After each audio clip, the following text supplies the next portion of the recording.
thank you everyone for joining this track. Super pleased that you could join us today. Our topic is how community leaders drastically change the impact within their communities. As I mentioned, you have the Best Start team here with you, myself, Tracy LaMonica, policy analyst, and our facilitator extraordinaire, Darrell Armwine. So we are going to be with you for this session. And let me move it along. So inspirational quote to get us started. I always like a good quote. There is no power for change greater than a community discovering what it cares for or what it cares about. And I can tell you that for those of you who are not in the Antelope Valley, and I'm sure every place is the same, but the Antelope Valley really has some great people doing some great work. And I was so pleased to have with us today Adele and Donna, because they are people that are doing great work in their respective organizations. So, you know, we're small. We're often called the redheaded stepchild up here of LA County because we're up here at the edge of LA County in the Antelope Valley, but we have a lot of people doing a lot of great things. So it's super exciting to be able to have this chat with them. So today we have with us Donna Gaddis with the Children's Center of the Antelope Valley. And Adele, I know that looks like a Tinder or some like Facebook picture. I forgot to ask you, so I pulled it from, you know, I cropped it. So yeah, I know that looks like you're heading out, but you're that was 10 years ago. You're a happily married man, so that's not his Tinder pic. But and we have Adele Domingo with the Antelope Valley Partners for Health. So these are our two speakers today, and I'd like to take this moment to have my colleague Darrell read their bios for us. Absolutely, absolutely. So Donna Gaddis, throughout her 36 years in the medical audit and administration field, Donna has established herself as an innovative leader in the strategic operations and fiscal stability in both the private and nonprofit sectors. Donna earned a bachelor's degree in public accounting in New York City, where she was named valedictorian of her graduating class. She then graduated as a legal assistant through the Blackstone School of Law to gain a deeper understanding of contracts and compliance. Donna has maintained a private medical consulting practice since 1990. She has served on the governing board of the Palmdale Regional Medical Center since 1997. She has successfully integrated her financial background, community connections, and passion for health equity to be named the executive director of the Children's Center of the Antelope Valley in July of 2022. Donna firmly believes that the private and public sectors must strongly align to achieve basic health equity for all people. Awesome, Donna, awesome. Adele Domingo.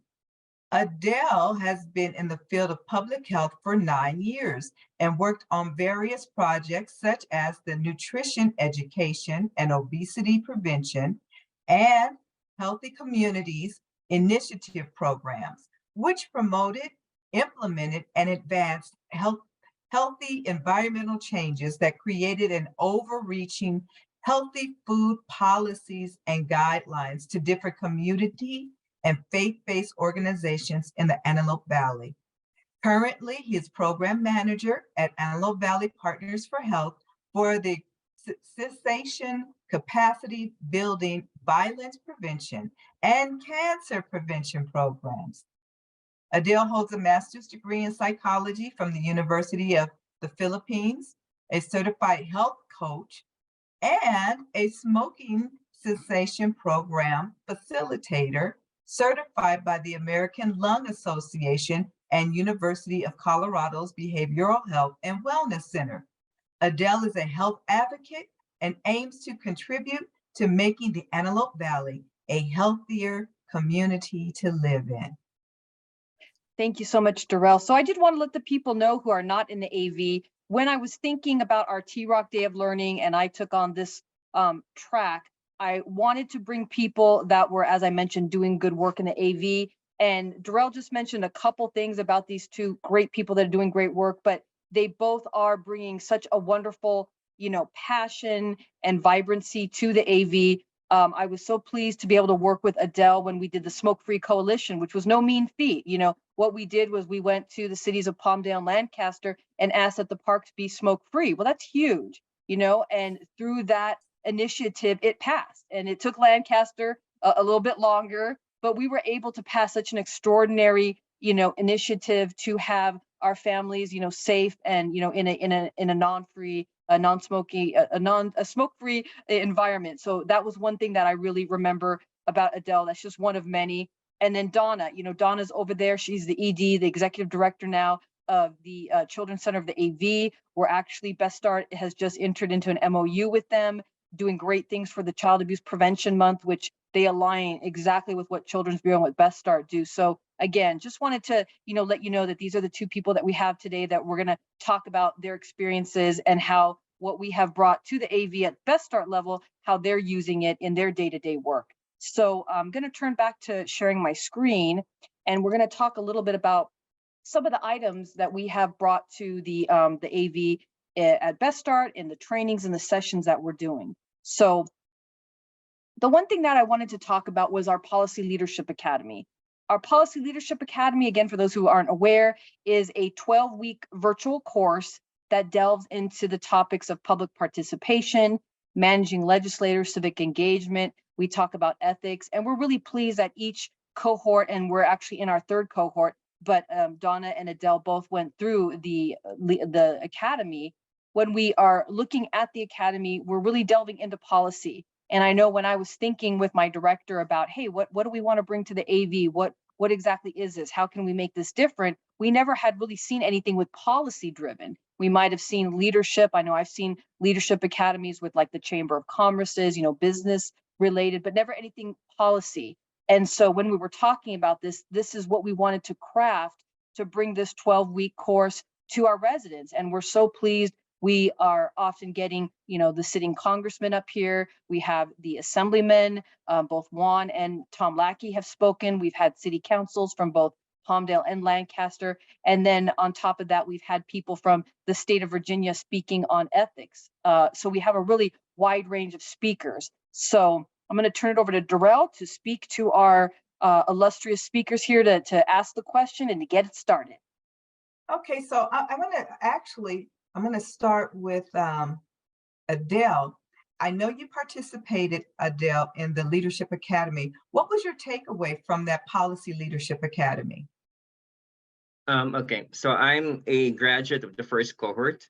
So grateful that I decided to go to this process of learning how to understand policy in the public setting, because I work for public health. So the Policy Leadership Academy has really widened my understanding of different elements to become a successful policy work advocate. Since I'm advocating for my community, and as a health advocate, I believe that the way to deal with this on a higher level is to apply the concept of policy work to my work.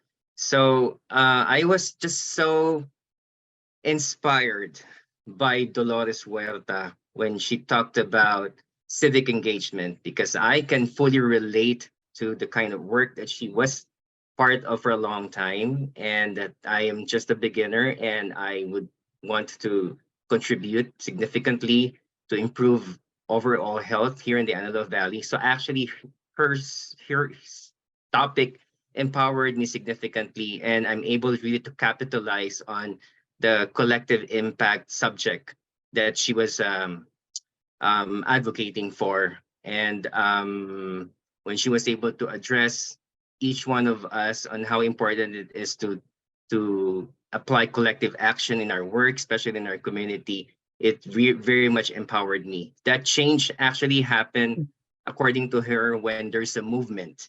And when there's a movement, we can make history. And I can fully relate to that, because that's actually what I had experienced in my 2 years or even 3 years of work making Antelope Valley, specifically Lancaster and Palmdale, smoke-free, simply because of my policy work.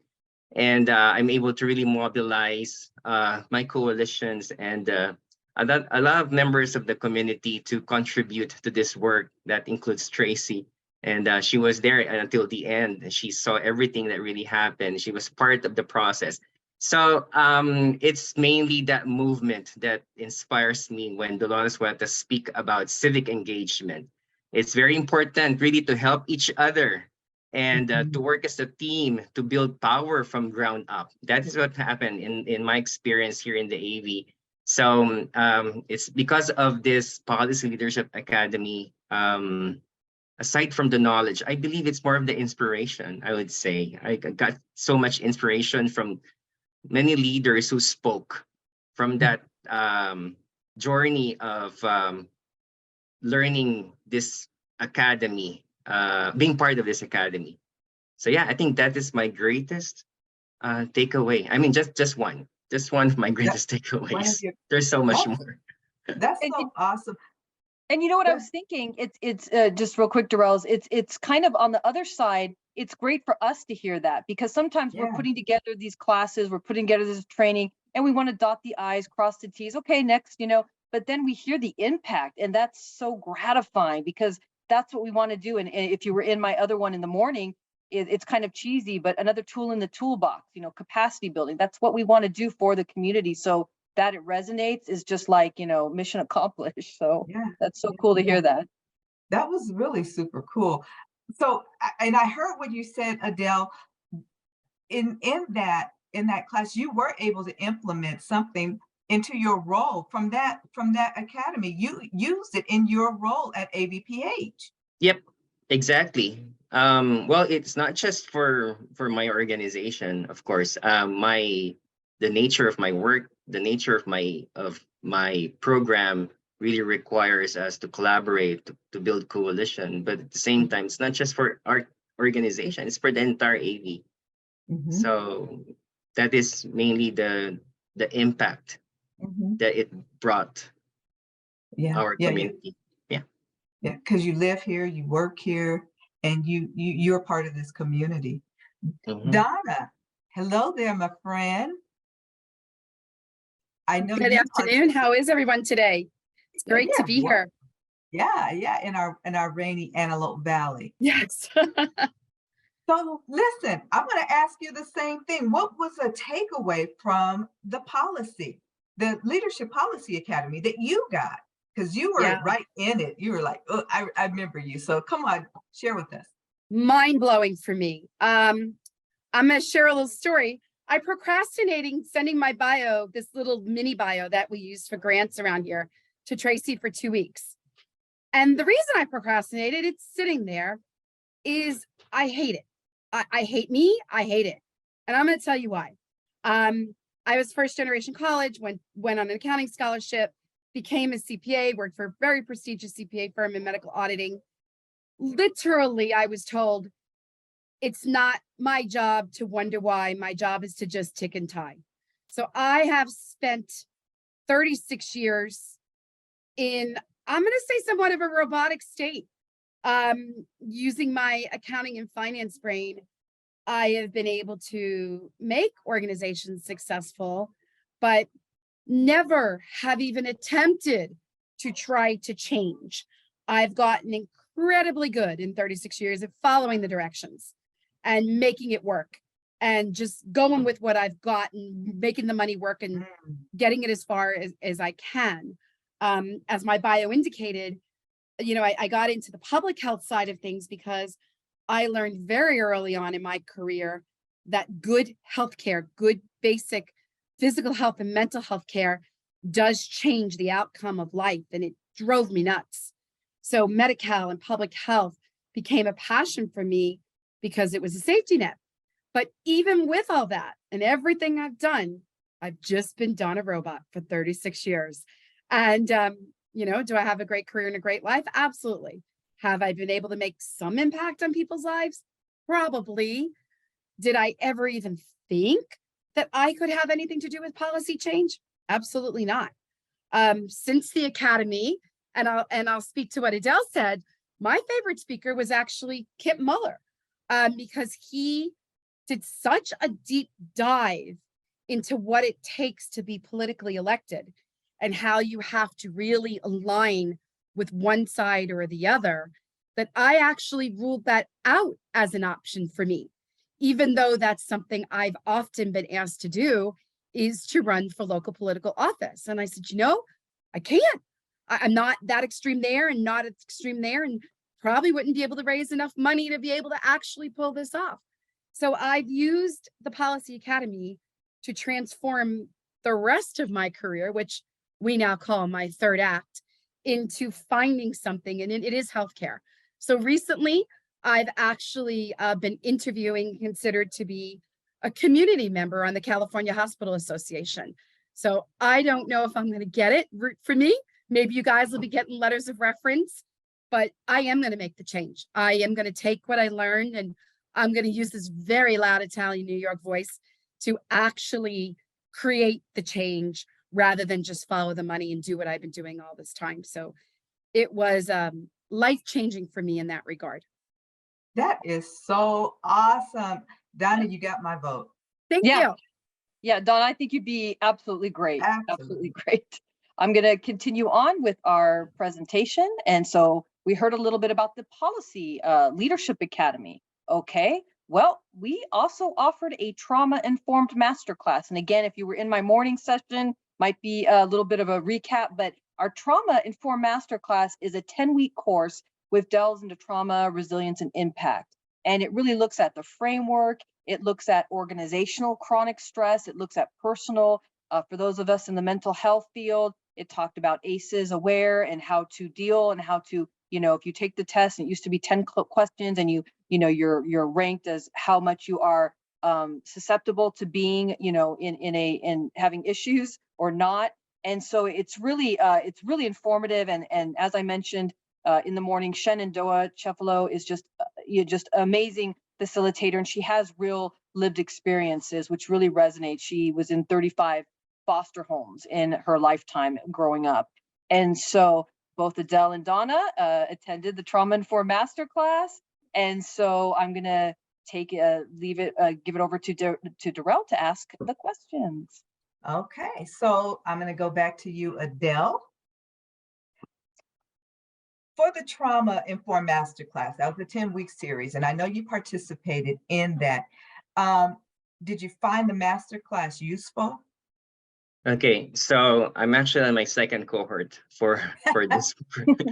No, I wasn't able to fully complete the program from the first cohort, but since I find it very relevant to what I do and very applicable, and I'm very much interested of being trained as a trainer, and that's the reason why I am completing the second cohort. Currently, I would say that it's all because of the program, the public program that I am currently taking lead on. So I do violence prevention, I do tobacco control and prevention, I do cancer prevention. So those are the three main programs that under my responsibility, and all of them are all rooted on trauma. And we all know that. So understanding this public health issues through the lens of trauma and developing programs and interventions and address the issues using trauma-informed care approaches ensures greater probability of success. So like for example, violence prevention, the focus that we are working on right now is on gun violence, and the impact of gun violence to a lot of people is significantly very traumatic. And we believe that you're not just providing education to provide education on gun safety, but you're also here to bring interventions and preventions. And how do you do that? Healing programs. So if we understand the deeper meaning and the root cause of the reasons why people are experiencing violence, through a trauma-informed care approach, it would be a lot easier to bring healing. Mm-hmm. So CCAV is actually part of this work. Donna is actually part of this because they do have a lot of programs that will bring healing to our community. And if we are approaching this understanding its deeper meaning, which is rooted in trauma, it's you would have a greater heart to work on it. It's not just because you're being funded, but it's because you love the community and you want them to recover. If it's not to recover, at least to prevent, especially if we are helping the younger ones, preventing to get that exposure for any trauma that may cause along the way. We will intervene. We will develop programs. And this master class that I'm part of would say will significantly help reach this goal. Yeah. So yeah. Yeah, That's- and I think the trainer, the masterclass that's coming, everybody's excited about that. I think Tracy's going to even come back for that one. I will. Donna, let me ask you the same question about the Trauma Informed Masterclass. Did you find it useful, and have you found a way to implement some of the things that was presented in the masterclass? Have you been able to implement it in your field, in your job? I have, but this has also been a very interesting journey for me. I've had trauma as a child. There's probably no one in this room that does. Here at the Children's Center, we are obsessed with resilience. We are obsessed with all the people who have trauma. What is the key to having resilience and moving on with your life? But in my capacity as an administrator, I've been careful to never unpack my own trauma. And this class that I am part of right now, I'm in this cohort, I'm actually being forced, whether I like it or not, kicking and screaming, to address some of this trauma. And for me, a lot of this information, particularly around the science of trauma, is very new to me. Even though I've worked in this field so long, as I've told you, it was never my job. That was left to the psychiatrists and psychologists and therapists. Well, one huge takeaway, even though I'm only halfway through the class, is the fact that now, starting April 1st, all of our managers and administrators here will be trauma trained, will be taking mental health first aid. They're all looking at me like I am nuts, and I don't really care. I am actually pushing back. I know you do POs and I know you do grant writing. I know you do this, but I've learned that we can't effectively work in this field without understanding the basis of trauma and who we are and how we fit into this. So I've already implemented that, and I'm looking forward to more. The one I've struggled with, apparently I'm famous for this because there's a lot of people in this cohort. At the beginning of each of these classes, we do something called a community meeting. And this community meeting, new concept to me, mind-blowing, is we're just checking in and asking on how people feel. We're not trying to solve it, which of course I want to do. We're not trying to unpack it, which I want to do. We're just stating it.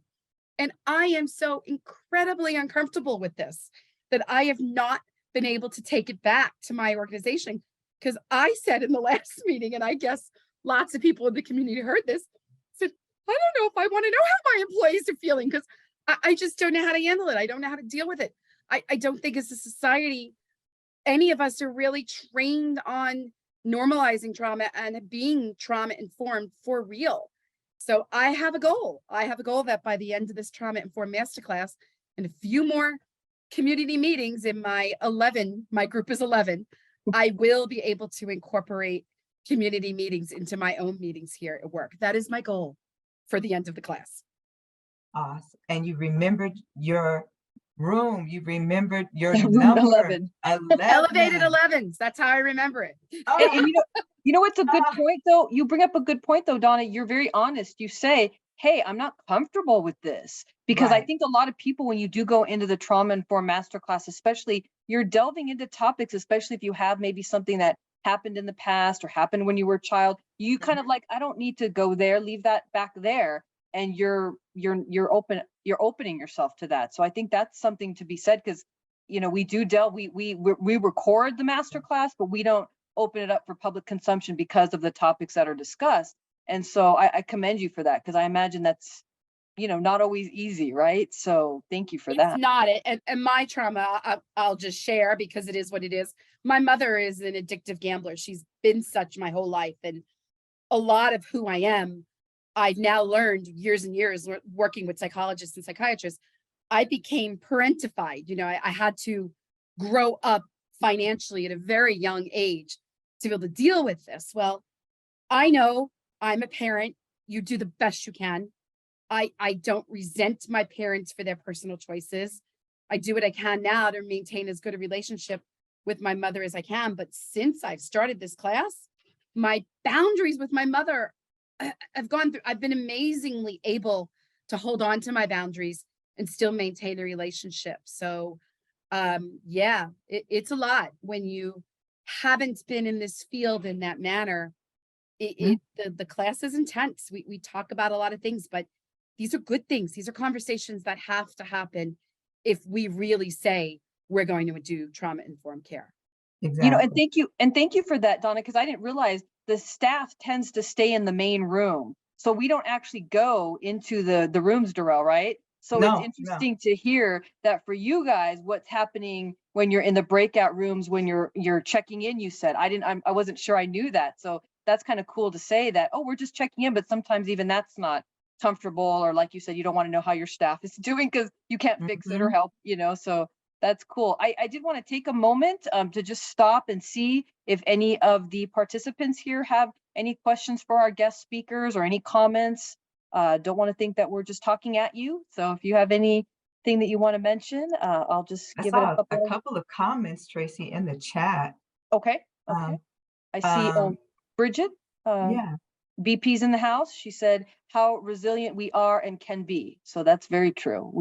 The American Yeah. spirit's pretty strong. We are pretty strong. So if you want to, take yourself off mute or ask a question, I'll give it a couple seconds to see if anybody has anything to say. Yeah, Donna kind of said, thank you so much for your transparency in your experience. And I think that's one of the things that we've learned, even in this trauma master class, is the importance of being transparent and working through the trauma and seeing it for what it is. It's helped me even. Yeah. I see Olga's raised her hand, and Olga, I think you're also are you a cohort? I think you went through one of did you not? I'm pretty sure you did. Okay. I've had some definite workshops, especially when workshops on vicarious trauma and being trauma informed. But and I just want to say, Donna, thank you for sharing. It always, it's not easy, and it takes a lot of courage to be okay with talking about it. And I just want to say, as a CRIM teacher, someone that's been certified and someone that does this out in the community with my neighborhood leadership groups, I think you're absolutely right. There's always this stigma behind wellness and how, especially when it comes to adults, because I work with a lot of adults who are much older than me, especially in the Latino community, which is already tough enough, but I think what makes it a lot easier is just trying to normalize it, just, getting them into that practice of going in. So, all right, we're going to do self-care, or we're going to do these exercises. We're going to track, we're going to ground. And even if it's like a quick, 4-minute guided meditation, something that maybe a lot of folks never even care, or maybe thought is, oh, that's just, what are you doing? That's weird. I think just getting them in and letting them see how it doesn't just affect them mentally, but also physically can go a long way, which is why I really enjoy doing CRIM and utilizing the community resiliency model, because we're trying to connect the biology with how you're feeling, those sensations. And sometimes people need that, because I feel like there's a lot of, when we talk about trauma, there's always going to be things that, embarrassment and negative emotions about having that trauma, which is so crazy when we think about it, because we wouldn't blame a child for having that trauma. But then as adults, it's almost like, you just feel shame and embarrassment. And I think if we can break through that and just make it like it's a thing, we talk about it, it's okay. I think that would go a long way with families, with parents, with other adults in the community, and just make it easier for them. Sometimes we do. I mean, so if we can let them know, it's like, hey, you can't control it, and that's okay, because it's like telling a person, hey, change your temperature. How about you change your core temperature? Why don't you do that? If you can't, it's impossible. It'd be impossible to do that. So I feel like finding these ways to connect with them and meet them there and give them just reasons to, hey, it's okay if you don't want to try it now, but I invite you to do it. It's something really important. And I feel that, at least in my experience, that really, yeah, like Brittany's saying, inviting that vulnerability.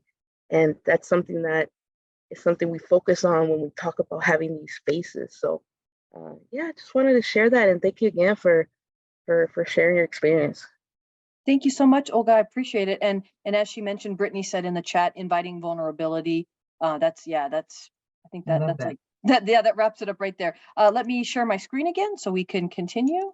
Got a couple more questions for our illustrious guests. So let me just, okay. And so we talked about the trauma informed. We might have touched on this. Darrell, you want to take it over?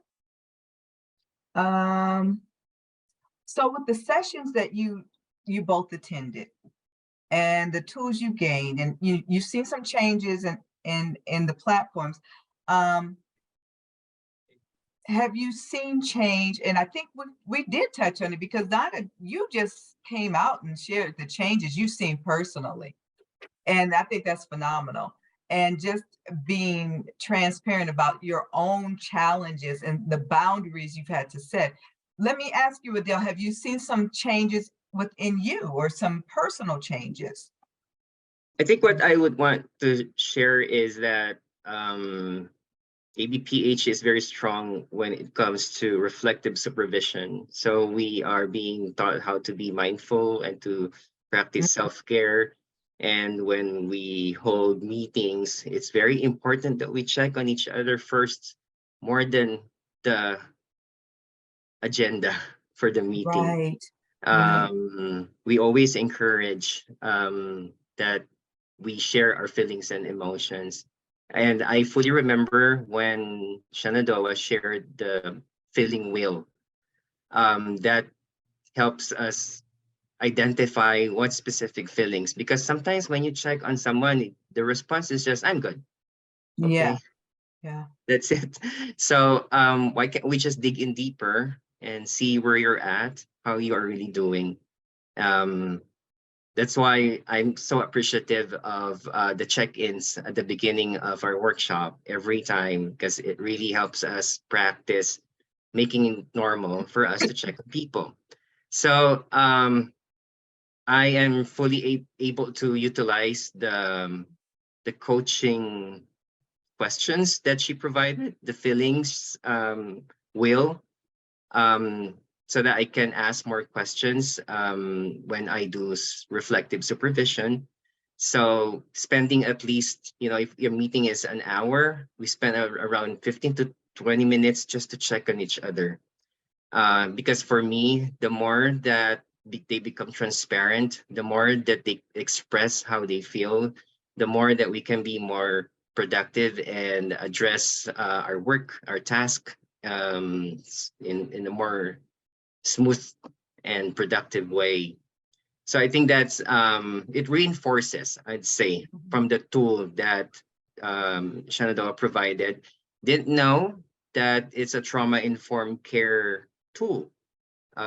We've been using it, but really didn't see how powerful that is in building relationship, in being productive at work, and building family at work. So for me, aside from the change that really happened, the way I handle my team, it also enabled my team to appreciate, be more compassionate, and to love more the relationship that we have as a team. So yeah. All right. So and I saw the comment, Tracy. Yeah. Jennifer. She says, Jennifer, she highly recommends the trainings. They have definitely helped me reflect on my role, the work I do, and being intentional in my work. It also has helped me develop an even deeper connection with my team. Yeah, thank you, Jennifer. Jennifer's attended several of our trainings. So again, for those who have attended the Trauma Informed Masterclass, would you recommend the Best Start training Yeah, that would be sessions to a colleague or friends? So yeah. Let me change screens. And so, yes, so would you recommend? Would you? Donna, Adele? So mine is funny. Clearly Adele is much further along in this than I am. And clearly I'm fortunate to have people like Adele in my life that can keep me going on this path that I'm really enjoying, and just absolutely not as far as he has gotten in this journey. That being said, I think everyone, regardless of your background, regardless of your ability to talk about your feelings, can take tidbits from this training that will change their lives. My obsession has become the reenactment triangle. It was in one of the lessons, and it's a triangle, and it's got the rescuer, the persecutor, and the victim. And in perfect world, you're a combination of all these. And the triangle talks about every situation you get in, you fall into one of these three places. Well, I've gotten so obsessed with it that I actually show people this triangle. I go, look, you're being a victim. Let's get you over here. So I don't know if that's what I'm supposed to be doing with it.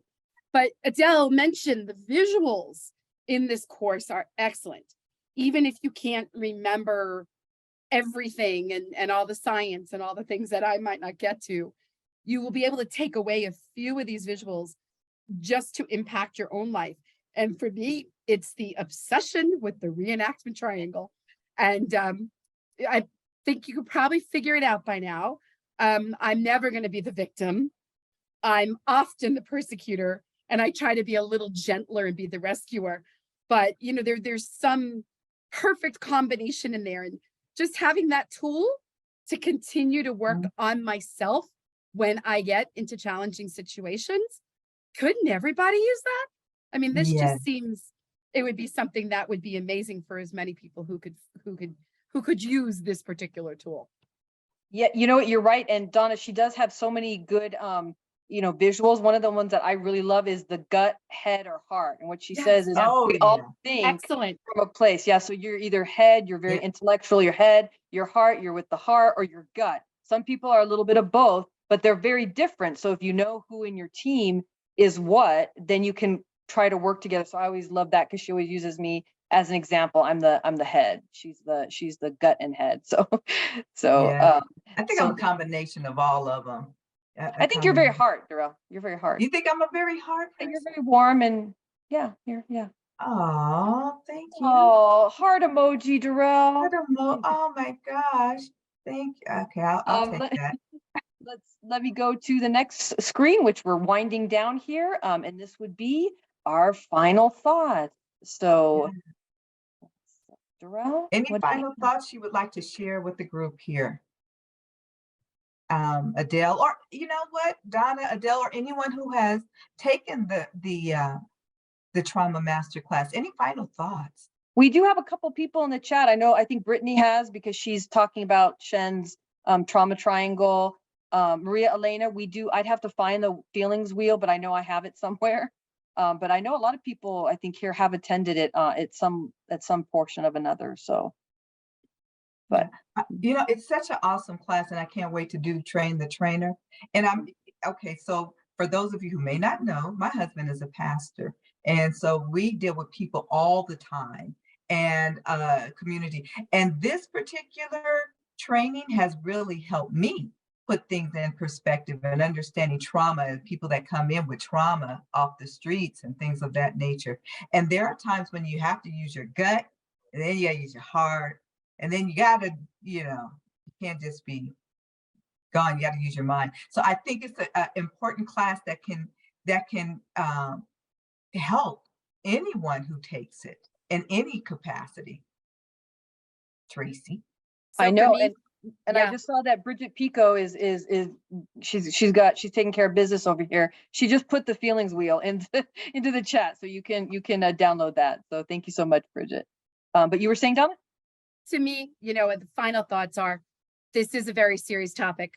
I am not trying to make light of it, but I do believe that this work is difficult, and I think we've chosen this work because of the passion that we have for it. Yeah. So to have a safe place to have these feelings and have nice discussion about who you are and why you are the way you are. I believe gut and brain. You know, I like to have a little more heart, so you can. I don't know. It's our own little Wizard of Oz journey. You know, we can really Yeah. work on taking the best of the Tin Man and the Scarecrow and creating us as a better person. And only with that journey can you help others. I don't think you can, Darrell, what you were saying. I don't think it really helps you helping others to really be taking a look at yourself and who you are and how you got there. So it's a serious topic, but it's been an incredibly enjoyable experience so far. That's wonderful. Adele, any final thoughts? I just want to say it's a rare opportunity, so grab it. For me, the trauma-informed masterclass is a high-end type of training. Really sounds very expensive. Yeah. And if it's given for free, might as well just take advantage of that. So I don't want to let this go. And it's the reason why I came back for second cohort and even willing to go to the train because I know that it's a very important tool that could help us address a lot of issues here in our community. So thank you for Tracy for bringing this actually to the AV. Thank you so much. I'm just going to wrap it up. I know we've got 50 seconds. Thank you so much to our guests, Adele and Donna. I'm going to give you guys a round of applause. If you want to give a physical or virtual, thank you so much. The Trauma Informed Masterclass is free and it is open to the public. And, you know, here at Best Start Antelope Valley, that's what we want to do. We want to capacity build. We want to give these tools to our residents, to our stakeholders to help in the work we do. So again, Adele, Donna, thank you so much. We really appreciate it. Participants, my CB peeps, thank you so much for choosing this track. Hope you enjoyed it. Hope you found it useful.